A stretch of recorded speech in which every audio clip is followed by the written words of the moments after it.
अवघा रंग एक झाला, रंगी रंगला श्रीरंग। अध्यात्म और मूल्यों से सजा कार्यक्रम रंग नवे जरूर सुने आपके अपने पसंदीदा रेडियो स्टेशन रेडिओ शिवनेरी पर 90.4 FM। आवाज तुमच्या आमच्या। रंगी रंगला श्रीरंग, अवघा रंग एक झाला। नमस्कार, मी शीतल भिसे तुमचे मनःपूर्वक स्वागत करत आहे रंग नवे या कार्यक्रमामध्ये। तुम्ही ऐकत आहात रेडिओ शिवनेरी 90.4 FM। आवाज तुमचा आमचा। रसिक हो, आपला श्रीमद भगवद गीता हा अध्याय चालू आहे, हो ना। मागच्या सत्रात सांख्य योग याबद्दल काही सांगत होते मी तुम्हाला। आता पुढे सांगते। काय ऐकलं आपण मागच्या सत्रात? जेव्हा युद्धजन्य परिस्थिती असते आणि आपल्याकडे शक्ती नाही, कमजोर अनुभूती होते, तेव्हा मनबुद्धी एकाग्र करायची त्या परमपिता शिव परमात्मा यांच्यावर मनबुद्धीला फोकस करायचे। आपण काही उदाहरणंही बघितली। समुद्रकिनारी गेलात, त्या सान्निध्यात थोडा वेळ बसलात तर कसा थंड वारा अनुभव होतो ना। मागावं लागतं का समुद्राला? नाही। अगदी सूर्यकिरणांचं पण तसंच आहे। खिडक्या दारं उघडी ठेवा, सूर्यकिरणं आत येऊ द्या, त्या संपर्कात जा, डायरेक्ट उन्हात जा, थोड्या वेळाने ती गरमी जाणवू लागते। मागावं लागतं का? अगदी तसंच आहे। मनाची ही कवाडं, मनबुद्धी खुली करा, त्या ईश्वरावर संपूर्ण विश्वास ठेवा आणि मनबुद्धी फोकस करा। काय होईल? You will be able to face the problem, you can overcome that. आलं ना लक्षात? लक्षात आलंच असेल तुमच्या। जसं मनबुद्धी फोकस करू, ऑटोमॅटिकली ईश्वराची ती शक्ती आपण अनुभव करावयास लागू। मागावं नाही लागणार की हे प्रभू शक्ती द्या, शांती द्या। आपोआप ती अनुभूती होणार। मग त्याच्यासाठीच तर आपण किती सत्र मागे तुम्ही नसेल ऐकलेत तर अध्यात्म आणि मन ते ऐका। त्याच्यात तुमच्या लक्षात येईल मी शरीर नाही, शरीरास चालवणारी अजर अमर ऊर्जा अविनाशी चैतन्य शक्ती आत्मा आहे आणि या आत्म्याचे पिता परमपिता शिव परमात्मा। त्यामुळे आठवण करणं अगदी सहज सोपं होईल। ज्याची ओळख असेल त्याची आठवण लगेच येते। सत्यपरिचयमध्ये संपूर्ण परमेश्वराबद्दलचं नॉलेज आहे, कसं ईश्वराला ओळखायचं, तुम्ही ते सगळं ऐका। त्यामुळे तुम्हाला ईश्वराशी मनबुद्धीची तार जोडणं खूप सोपं जाईल। किती सुंदर सहज विधी सांगितली आहे ना। परमात्मा सर्व गुणांमध्ये सर्व शक्तीमध्ये अनंत आहेत। सूर्यकिरणासारखी त्याची सुख शांतीची किरणं अशी पसरत आहेत आणि आपण जसं the moment I concentrate my focus towards God, त्या शक्ती माझ्यामध्ये मी अनुभव करावयास लागेल। कितीतरी सुंदर आहे ना हे। कधीच श्रीमद भगवद गीतेला अशा प्रकारे आपण समजूनच नाही घेतलं। आत्तापर्यंत ज्यांनी कोणी वाचले, फक्त वाचलंय ते, असं आध्यात्मिक भाव त्याचा समजून घेण्याचा आपण इथे प्रयत्न करत आहोत। तुमच्या लक्षात आलंच असेल। परिस्थितीपुढे हार केव्हा मानतो आपण? जेव्हा स्वतःमध्ये शक्तीचा अभाव आपल्याला वाटू लागतो, स्वतःला आपण कमजोर समजू लागतो, तेव्हाच असं होतं ना। कमजोर अनुभव झाल्यावरच हार मानतो ना आपण। अगदी प्रॅक्टिकली फिजिकली पण जेव्हा दोन असे पैलवान लढत असतात तर जो दुबळा कमजोर असेल त्याचीच हार होते ना। रेसलिंग बॉक्सिंगमध्ये तुम्ही पाहिलंच असेल ना, ज्या व्यक्तीमध्ये शक्तीचा अभाव म्हणजे कमजोर असेल त्याचीच हार होते ना। अगदी अशाच प्रकारे मनोयुद्ध म्हणजे मनामध्ये जे विचारांचं द्वंद्व चालू होतं त्याच्यामध्ये पण हारण्यासारखी परिस्थिती केव्हा होते? जेव्हा आपण हळूहळू मनाने स्वतःला कमजोर समजतो किंवा कमजोर होऊ लागतो, निगेटिव्हिटी, नकारात्मकता वाढते, तेव्हाच असं होतं. मग शक्तीचा अभाव जर वाटत असेल तर शक्तीचं ते स्रोत, सर्व शक्तिमान, ती महाज्योती, परमपिता शिव परमात्मा, त्याच्यासोबत स्वतःच्या मनबुद्धीची तार जोडा. जसं आपण मनबुद्धीने त्याच्याशी जोडलं जाऊ, शक्तीचा तो प्रसार आपल्यामध्ये होऊ लागेल आणि मग पुन्हा आपल्यामध्ये शक्तीचा संचार होईल. मोबाईलचं कसं आहे, बॅटरी डाऊन होत चालली तर आपण चार्जर लावतो आणि बटन ऑन करतो. कधी विसरून गेला, चार्जर जरी कनेक्ट आहे आणि बटन नाही ऑन, तर होतं का चार्ज? मग अगदी असंच आहे. इथे त्या सर्व शक्तिवानला तुम्ही आठवण करण्यासाठी विचारांचं ते बटन, ती विधी, ती माहिती पाहिजे ना. म्हणून म्हटलं की तुम्ही जवळच्या तुमच्या ब्रह्माकुमारीच्या सेंटरवर जा आणि ही राजयोगाची विधी, कसं मनबुद्धीचं कनेक्शन त्या परमेश्वरासोबत जोडायचं ते शिकून घ्या. म्हणजेच विचारांचं ते स्मृतीचं स्विच ऑन करायला शिका. तिथे तुम्हाला सगळं सांगतील, जे विनामूल्य आहे, निशुल्क आहे. ईश्वर आपले पिता आहेत ना, ते थोडी आपल्याकडून कुठली फीस घेणार आहेत. ते आपल्या मुलांना सशक्त, शक्तिशाली बनवण्यासाठीच आलेले आहेत आणि सांगतायत की मुलांनो, मी तुमचा पिता आहे. ते आत्म्यारूपी मुलांना बोलत आहे. शरीरामध्ये विराजमान जे चैतन्य शक्ती, सर्व आपण आत्मे, त्या आत्म्यांना आपला परमात्मा पिता सांगत आहे की या, मी आलेलो आहे, मला ओळखा आणि माझ्याशी मनबुद्धीचं तार जोडा, मला आठवण करा आणि शक्तिशाली बना. जीवनामध्ये तुमच्या सुखशांतीचा अनुभव घ्या. अशा प्रकारे आपली आत्मारूपी बॅटरी चार्ज होईल आणि मग आपण जीवनाच्या संघर्षात विजयी होऊ. मग नंतर पुढे भगवंत असे म्हणतात, कारण का सुख दुःखाला समान समजणारे धीर पुरुष, म्हणजेच आत्मा, इंद्रिया आणि विषय. तर विषयाचा अर्थ काय आहे? विषयाचा अर्थ इथे, विषय म्हणजे सब्जेक्ट नव्हे. नेहमी आपण जेव्हा भगवंताच्या मंदिरात जातो, भगवंतापुढे प्रार्थना जरूर करतो. काय प्रार्थना करतो आपण? काय करतो प्रार्थना? आलं लक्षात? विषय विकार मिटाओ, पाप हरो देवा, असंच करतो ना प्रार्थना. मग इथे विषयाचा अर्थ काय? सब्जेक्ट नाही, विकृत विषय, ज्या नेगेटिव्हिटीज आहेत आपल्यामध्ये.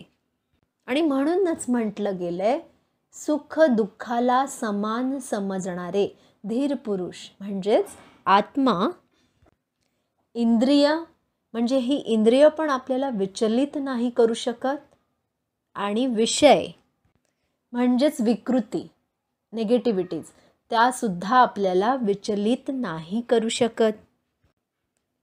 म्हणजेच इंद्रिय आणि विषय आपल्याला व्यथित, म्हणजेच दुःखी नाही करू शकत. आणि मग अशी व्यक्ती अमृत तत्वाच्या प्राप्तीसाठी योग्य होतो, योग्य ठरतो.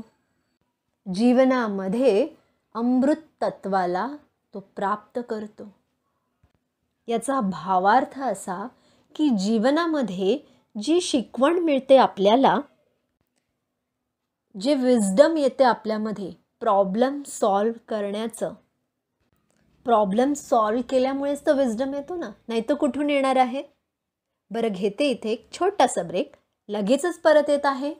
तोवर तुम्ही ऐकत रहा रेडिओ शिवनेरी 90.4 FM, आवाज तुमचा आमचा.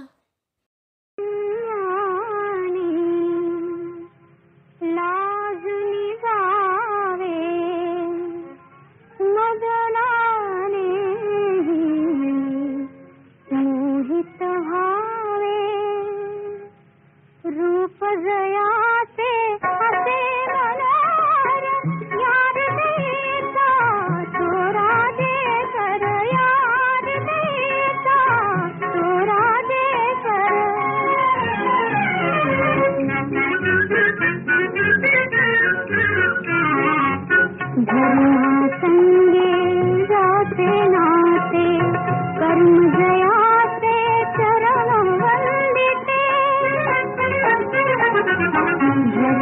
संगे जाते नाते कर्ण जयाचे चरण वंदिते ख्यात धनंजय झोलो कोतर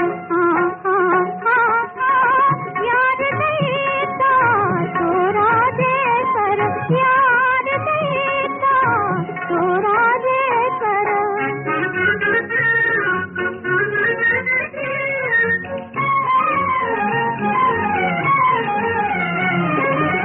कोटि चंद्रघन नभी तड़पते कोटि चंद्रघन नभी तड़पते अशी दयाचे उज्ज्वल प्रीती पुरवंदावे प्राण दयावर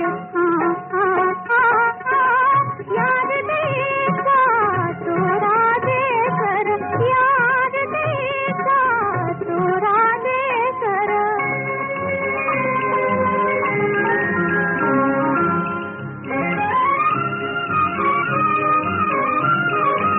धनुष्य जाने घेता हाती शत्रु संहारणी तापती धनुष्य जाने घेता हाती शत्रु संहारणी तापती सदैव विजयी वीर धनुर्धर याद देता तो राजे कर याद देता तो राजे कर तो राजे कर तो राजे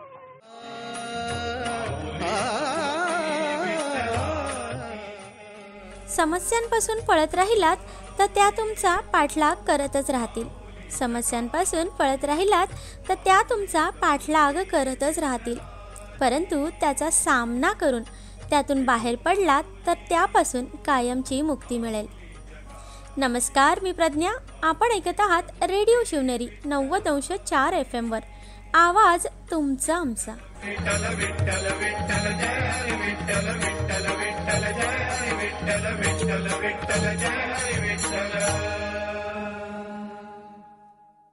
ब्रेक नंतर पुन्हा तुमचे स्वागत आहे. Radio Shivneri 90.4 FM. आवाज तुमचा आमचा. काय ऐकलं आपण ब्रेकपूर्वी? सुख दुःखाला समान समजणारे धीर पुरुष म्हणजेच आत्मा, इंद्रिय आणि विषय याच्यामुळे व्यथित दुःखी होत नाहीत. इंद्रिय म्हणजेच हे आपले जे कर्मेंद्रिय आहेत त्याच्यामुळे पण, आणि आपल्या विकृती नेगेटिव्हिटी त्याच्यामुळे आपण दुःखी होत नाही, स्टेबल राहतो, विचलित होत नाही.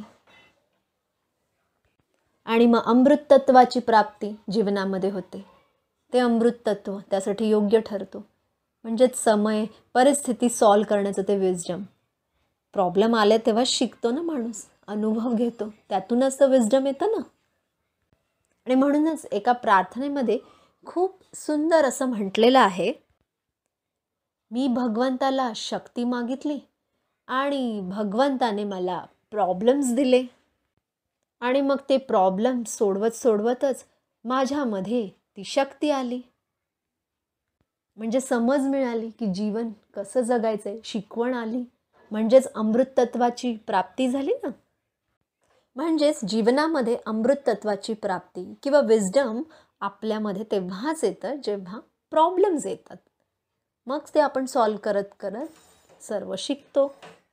त्यामुळे प्रॉब्लेम्स हे नॅचरल आहेत. त्यामुळे आपण अनुभवी बनतो, आपल्याला काहीतरी शिकवण मिळते, जीवनामध्ये काहीतरी व्हॅल्युएबल लेसन शिकायला मिळतोय. मग त्यामध्ये अपसेट होण्यासारखं काय आहे? बघा, पुन्हा कधी आयुष्यात असे प्रसंग आले, परिस्थिती आली तर असा विचार करा, मग अपसेट नाही होणार तुम्ही. असं समजा की गिफ्ट आहे, आपल्याला हे मिळत आहे, त्याला प्रेमानेच स्वीकार करूया ना आपण. कशाला आपण अपसेट व्हायचं? मग पक्क आपण ठरवूयात आता इथून पुढे परिस्थिती आली तर मनात काय येणार? अमृत तत्वाची प्राप्ती, म्हणजे काहीतरी मला शिकवण मिळणार, याच्यातून मी शिकणार आणि माझ्यामध्ये अनुभूती मला मिळाल्यामुळे मी शक्तिशाली बनणार आहे. मग मी का अपसेट हो? करूया ना आपण असा विचार आजपासून. ब्रह्माकुमारी संस्थेच्या उषा दीदी हे सगळं सांगत आहेत आणि मग तेव्हा त्या म्हणाल्या की मला एक आठवतोय एक दृष्टांत कधी आधीचा. ब्रह्माकुमारीज या ठिकाणी एक कलेक्टर आले होते. उषा दीदी सांगतायत त्यांनी स्वतःचा एक अनुभव शेअर केला होता आणि अनुभव शेअर करत असताना ते म्हणाले, मी जसं माझं कॉलेज कंप्लीट केलं, एम.कॉम माझं पूर्ण केलं आणि एम.कॉम पूर्ण करताच मला एक बँकेमध्ये जॉब मिळाला. मी खूप खुश झालो होतो, कारण लोक इतकं शिकूनसुद्धा, खूप डिग्र्या घेऊनसुद्धा जॉबसाठी कितीतरी भटकत असतात. पण एम.कॉम कंप्लीट होताच मला जॉब मिळाला.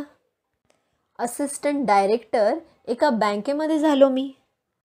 खूप खुश झालो, कारण मला माझं भविष्य पुढे अगदी सुरक्षित वाटू लागलं आणि मला असं वाटलं की माझा स्कोप पण चांगला आहे.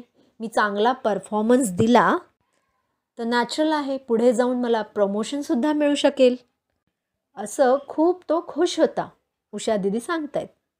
परंतु 1 वर्षाच्या आतच एक अशी परीक्षा आली ना माझ्यासमोर की बँकेमध्ये एक घोटाळा झाला आणि मी अनुभवी नव्हतो. मी नवीन जॉईन झालो होतो. सगळा आरोप माझ्यावरती आला आणि माझ्याजवळ कुठलाच प्रूफ नाही की मी स्वतःला निर्दोष सिद्ध करू शकेल असं ते सांगत होते. काही नव्हतं माझ्याजवळ आणि त्यामुळे मी खूपच तणावामध्ये आलो, स्ट्रेसफुल झालो आणि मग त्यामुळे मला मजबुरीत का होईना रेझिग्नेशन द्यावं लागलं. तो म्हणू लागला की मी इतका दुःखी झालो ना की विचार करू लागला की मी हे असं काही काम केलंच नाही, मग हे असं सगळं माझ्यावर कसा काय आरोप आला, मी काय असं केलं, माझ्यासोबत असं का झालं, असे विचार येऊ लागले. तो सांगत होता कलेक्टर. मग मी कुठे जाणार? मग मी भगवंतासमोर त्याच्याशी भांडू लागलो की हे देवा, तू तर सगळंच जाणतोस. मी इमानदारीने नीतीने वागणारो, मग माझ्यासोबत असं काच झालं. बरं, पण मग दुसरे सगळे जे पण होते त्याच्यासोबत ते त्याला सांत्वना देत होते की दुसरी चांगला नोकरी शोध, मिळून जाईल, यापेक्षाही चांगली नोकरी मिळेल तुला, काय हरकत नाही, थोडासा पेशन्स ठेवा, धीर ठेवा, असे सगळेजण सांगायचे. परंतु मी धैर्यवत पेशन्स ठेवूच शकत नव्हतो. माझं मन खूप विचलित झालं होतं. इतके निगेटिव्ह विचार येऊ लागले माझ्या मनात, कारण मी जिथे पण कुठे नवीन ठिकाणी जॉबसाठी अप्लाय करायचो तर ती जी गोष्ट होती बँकेत घडलेली ती इतक्या ठिकाणी न्यूजपेपरमध्ये आली होती की तीच गोष्ट माझ्या समोर यायची आणि त्यामुळे मला कुठेच चांगला जॉब मिळत नव्हता.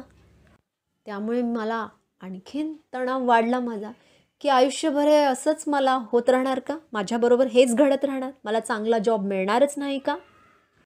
त्यामुळे हळूहळू माझं मन निगेटिव्हिटीकडे वळू लागलं.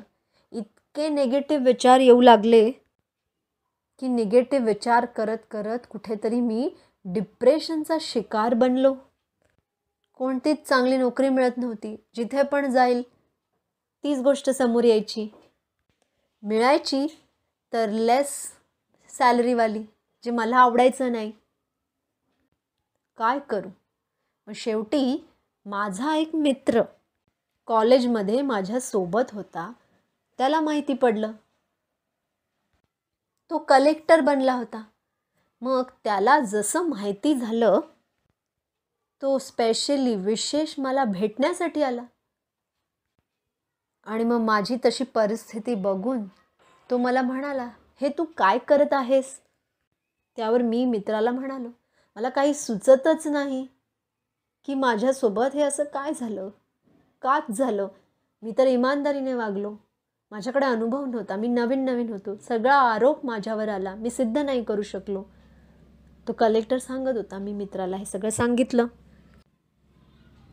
तो सांगू लागला, तू तर मला ओळखतोस, मी कसा आहे, मी असं करूच शकत नाही. मग त्यावर तो मित्र त्याला म्हणाला, कलेक्टरला, काय हरकत नाही. कलेक्टर म्हणाले, सर्वजण असेच म्हणत होते, काय ठीक आहे, काय प्रॉब्लेम नाही. पण मीच ती गोष्ट पचवू शकत नव्हतो. मला डायजेस्टच होत नव्हती. हे असं काच झालं माझ्यासोबत. तो मित्र मला म्हणाला, जोपर्यंत तुला दुसरा जॉब मिळत नाही आहे, तू फ्री आहेस, तू असा बसलेला आहेस, तू तर कॉलेजमध्ये नेहमीच एक ब्राईट स्टुडंट होतास, मग तू एक काम कर, मी हा IASचा फॉर्म घेऊन आलेलो आहे, तू हा भरून टाक. कमीत कमी तुझ्या मनाला एक डायव्हर्जन तर मिळून जाईल आणि तुझ्यामध्ये जे पोटेन्शियल आहे त्याला तू जागृत कर, बाहेर घेऊन ये, निर्माण कर तुझ्यामधली ती पॉझिटिव्हिटी, ती क्षमता. मित्राने खूप रिलक्टंटली खूप फोर्स केला, म्हणून मग मी IASचा फॉर्म भरला. आणि मग फॉर्म भरल्यानंतर माझं सिलेक्शन झालं. सिलेक्शन झाल्यानंतर जसं जसं मी सगळ्या टेस्ट क्रॉस करत गेलो, पार पडत गेलो आणि मग मी कलेक्टर बनलो. आत्ता माझ्या लक्षात येत होतं की तिथे बँकेत माझ्यासोबत अशी घटना का घडली. तुमच्या लक्षात आलं का कलेक्टरांना काय समजलं ते? घेते इथे एक छोटासा ब्रेक, लगेचच परत येत आहे. तोवर तुम्ही ऐकत राहा रेडिओ शिवनेरी 90.4 FM, आवाज तुमचा आमचा. माय बाप टाकून गेले तुला नभाखाली, अनाथनाथ शेपरी तू देव तुझा वाली. माय बाप टाकून गेले तुला नभाखाली, अनाथनाथ शेपरी तू देव तुझा वाली.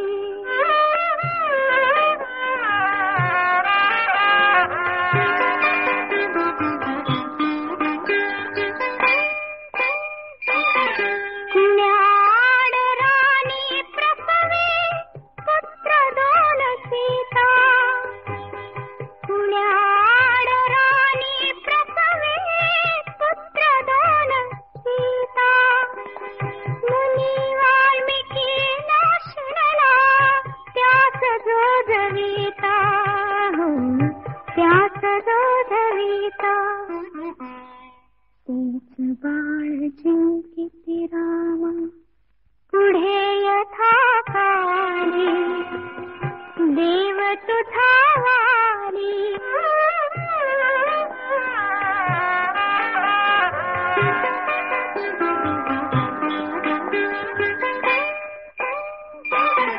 उपजताच जननी जनके कृष्ण दूर केला, उपजताच जननी जनके कृष्ण दूर केला.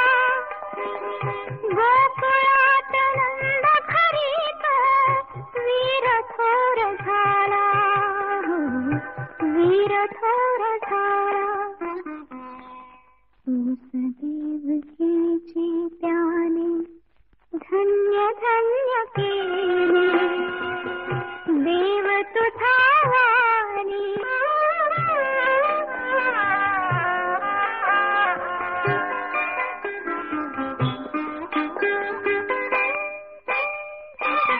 भाग्य देव माझा त्याचे मूर्त चालुनी तू, भाग्य देव माझा त्याचे मूर्त चालुनी तू. तुझी माय व्हावे निहा ईश्वरीय हे तू, ईश्वरीय हे तू. आसवीच तुझ्यासाठी दुग्धरूप झाली, देव तुझा वाली. माय बाप टाकून गेले तुला नभाखाली, अनाथनाथ शेपरी तू देव तुझा वाली, देव तुझा वाली. नमस्कार, मैं हूँ राम प्रकाश वर्मा और आप सुन रहे हैं आपका अपना पसंदीदा radio station radio Shivneri 90.4 FM. आवाज तुमच्या आमच्या.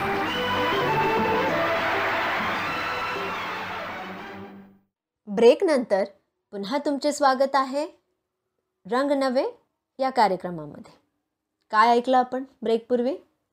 कलेक्टर यांनी आपली हिस्ट्री सांगितली ना, बँकेत कसा घोटाळा झाला, आरोप आले, सिद्ध नाही करू शकले ते स्वतःला, इनोसेंट, आणि मग कसं मित्राने मदत केली, IASचा फॉर्म भरला, सगळ्या टेस्ट क्रॉस केल्या, आणि मग त्यांच्या एक गोष्ट लक्षात आली की तिथे बँकेत हे सर्व माझ्या सोबत का घडलं.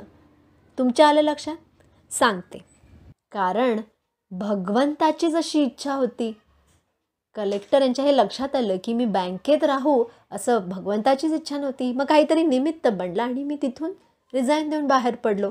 माझं जे पोटेन्शियल आहे, माझ्यामध्ये जी क्षमता आहे, त्या योग्य ठिकाणी भगवंताने मला आणून ठेवलं आहे.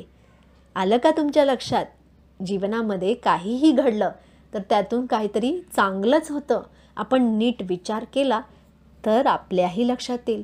तुमच्याही आयुष्यात अशा अनेक घटना घडल्या असतील आणि नंतर तुम्हाला त्याचं तात्पर्य, त्याचा रिझल्ट मिळाल्यावर काही लक्षात पण आलं असेल की जे पण घडलं चांगल्यासाठी घडलं, हो ना?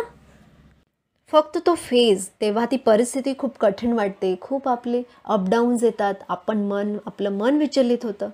पण ते सगळं धैर्यवत पार पडलं तर शेवट कसा असतो? खूप गोड असतो. आहे ना अनुभव असा तुम्हाला? कलेक्टर सांगत होते की माझ्या संचित कर्माच्या हिशेबाप्रमाणे ईश्वर मला काहीतरी मोठं देव पाहत होते. सगळं जर नीट चांगलं पार पडत असतं बँकेत तर मी कधीच IAS होण्याचा विचारच केला नसता ना. कधीच विचारच नसता केला.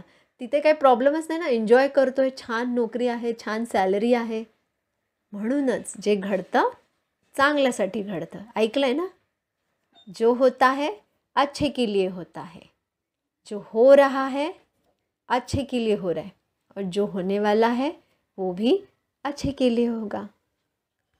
मग असं कलेक्टर सांगत होते. अशा प्रकारे आज मी इथे पोहोचलो. म्हणजे त्यांना सांगायचं होतं की जीवनामध्ये ज्या पण परिस्थिती येतात त्या घडण्यामागे काहीतरी कारण असतं, आणि कारण हेच असतं की काहीतरी शिकवण, अनुभव मिळतो. तेच त्या अमृत तत्वाची प्राप्ती होते आपल्याला. मग आपण जेव्हा त्या अमृत तत्वाची प्राप्ती करतो तेव्हा आपल्या लक्षात येतं की आपल्यासोबत जे पण घडलं, सिक्वेन्समध्ये आपण आठवतो ते सगळं जीवनामध्ये का घडलं, त्यामागे काही ना काही विशेष कारण होतं. आलं ना रसिक हो तुमच्याही लक्षात? आणि मग ते कारण, विशेष कारण तेव्हाच रिव्हील होतं जेव्हा आपण त्या अमृत तत्वाची प्राप्ती करतो. जर त्यावेळेला आपण आपल्याला नेगेटिव्ह साच्यामध्ये टाकलं, ऐकलं ना आपण हे? साचा कोणता निवडायचा? काही हो, काही परिस्थिती असो, आपल्याला पॉझिटिव्ह राहायचं आहे. मग तेच इथे आपल्याला लक्षात घ्यायचं आहे. हीच शिकवण, हेच अनुभव इथे आपल्याला लक्षात ठेवायचं आहे. जेव्हा आपण परिस्थिती येईल आपल्याला स्वतःला निगेटिव्ह साच्यामध्ये जाता कामा नये, आपलं मन विचलित होता कामा नये. जर ही सिक्वेन्सच नसती बनली, ही घटनाच नसती घडली आणि तो मित्रच आला नसता तर असंच मी निगेटिव्हमध्ये जात राहिलो असतो, डिप्रेशनचा शिकार बनून राहिलो असतो. कलेक्टरांना हे सांगायचं होतं. भावार्थ हाच, सारांश पण हाच की जीवनातील प्रत्येक परिस्थिती ही आपल्याला अनुभवी बनवते, वाईज बनवते, हुशार, आणि त्या अमृत तत्वाची प्राप्ती करण्याचं योग्य पात्र ती परिस्थिती आपल्याला बनवून टाकते. रसिक हो, गीता आपल्याला हे शिकवते. हे लक्षात ठेवा तुम्ही. जीवनामध्ये कधीही नाउमेद, निराश नाही व्हायचंय. आवश्यकताच नाही. सुरुवातीलाच, आरंभालाच ही गोष्ट किती सुंदर पद्धतीने सांगितली आहे. किती सुंदर पद्धतीने भगवंताने अर्जुनास हे समजावलं आहे. अर्जुन म्हणजे आता तुम्हाला कळलं ना, नावाने नाही, चारित्रिक रूपात जे पण चांगल्या चांगल्या गोष्टींचं अर्जन करत आहे ते सर्व अर्जुन, तुम्ही आता जे ऐकत आहात ते सर्व अर्जुन. या सर्व अर्जुनांना परमेश्वर, भगवंत आपल्याला शिकवत आहेत ही गोष्ट. परिस्थिती येऊ, काही हो, नाउमेद, निराश होऊ नका. भगवंत आपल्याला मोटिवेट करत आहेत. जीवनातील वास्तविकतेशी आपले ओळख करून देत आहेत भगवंत आपल्याला, की त्यातूनच परिस्थितीमधूनच अमृत तत्व मिळेल. अर्थ कळला ना? अनुभव, काही शिकायला मिळेल. मग पुढे भगवंत म्हणतात की हे शरीरच कर्म करण्याचं क्षेत्र आहे. या शरीररूपी शेतीमध्ये जे बीज आपण टाकले आहे, चांगले कर्म वाईट कर्म याचे, ते सदैव संस्कार रूपामध्ये उगवत असतं. आणि 10 इंद्रिय हे या क्षेत्राचा विस्तार आहेत. प्रकृतीमधून उत्पन्न अशा या 3 गुणांच्या विवश होऊन मनुष्याला कर्म करावं लागतं. प्रकृतीचे 3 गुण कोणते तुम्ही म्हणाल? सात्विक, राजसिक आणि तामसिक. प्रकृतीचे हे 3 गुण आहेत. आता चॉईस माझा आहे की मी कोणता गुण घ्यायचा, मी कोणती प्रकृती ॲडॉप्ट करू. आज इथेच थांबते. आपण पुन्हा पुढच्या भागात बोलूयात. तोवर तुम्ही ऐकत रहा रेडिओ शिवनेरी 90.4 FM. आवाज तुमचा आमचा. माय बाप टाकून गेले तुला नभा खाली, अनाथनाथ शेपरी तू देव तुझा वाली. माय बाप टाकून गेले तुला नभा खाली, अनाथनाथ शेपरी तू देव तुझा वाली.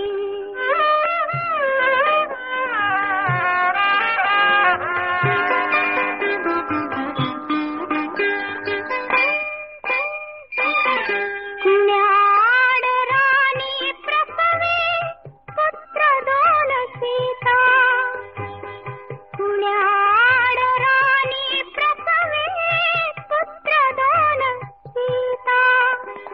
मुनी वाल्मिकी नाशनला त्यास जोजविता, त्यास जोजविता. तेच बाळ जिंकिती राम पुढे यथाकाली, देव तुझा वाली.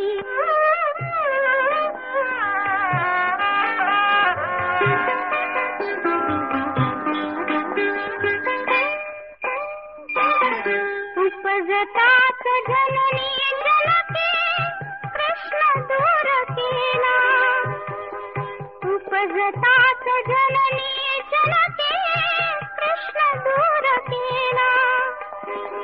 गोकुळात नंद खरीत वीर थोर झाला, वीर थोर झाला.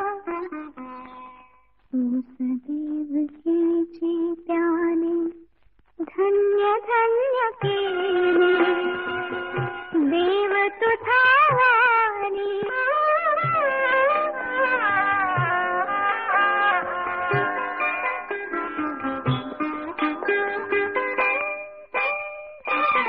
भाग्य देव माझा त्याचे मूर्त चालुनी तू, भाग्य देव माझा त्याचे मूर्त चालुनी तू.